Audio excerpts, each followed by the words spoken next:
Dear teachers, कैसी हैं आप? उम्मीद करती हूँ बिल्कुल खैरियत से होंगी। आज हमने बच्चे को क्लास में हर्फ के ऊपर ज़बर की अलामत की पहचान करवाई है। बच्चों को बहुत ही ख़ास तरीके से बोर्ड के ऊपर आप हरूफ़ तहज्जी लिखें, उसके बाद अलामत ज़बर की पहचान करवाएं। बच्चों को बताएं कि अलामत ज़बर हमेशा हर्फ के ऊपर लगाई जाती है। फिर उसके बाद उसको उसकी तरह से पढ़ना सिखाएं और फिर नए अल्फाज में किस तरह से हम अरकान को मिलाकर नए अल्फाज बनाकर उसको पढ़ सकते हैं।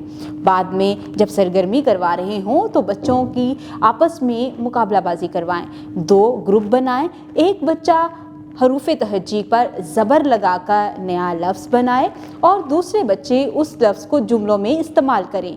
इसी तरह से उसको पढ़ना भी सिखाएं, उसी तरह से उसको बोलना भी सिखाएं, पढ़ना भी सिखाएं और फिर 1 बाय 1 बच्चों को बोर्ड की तरफ बुलाते जाएं और बच्चों के जुमला साजी करवाएं भी, यानी बोर्ड के ऊपर लिखवाएं।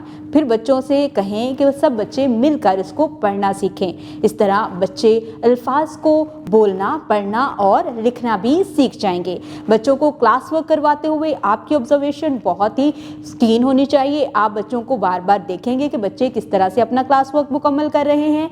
एक्टिविटीज़ डिज़ाइन करें और इसके साथ ही बच्चों को जब होमवर्क दें तो उनको इंस्ट्रक्शंस दें कि आपने अपनी डायरी के ऊपर इस होमवर्क को कैसे लिखना है, घर जाकर अपने पेरेंट्स के साथ कैसे शेयर करना है और अपने रोज़मर्रा के बोल चाल में इसको कैसे इन्वॉल्व करना है। पेरेंट्स के लिए भी इंस्ट्रक्शन बच्चों को बताएं कि उन्होंने अपने दिन की पूरी रूटीन अपने पेरेंट्स के साथ कैसे शेयर करनी है। उम्मीद करती हूँ आपने आज की इस वीडियो से बहुत कुछ सीखा होगा। मज़ीद सीखने और जानने के लिए हमारे साथ रहिएगा। मिलते हैं अगली वीडियो में, तब तक के लिए अल्लाह हाफिज़।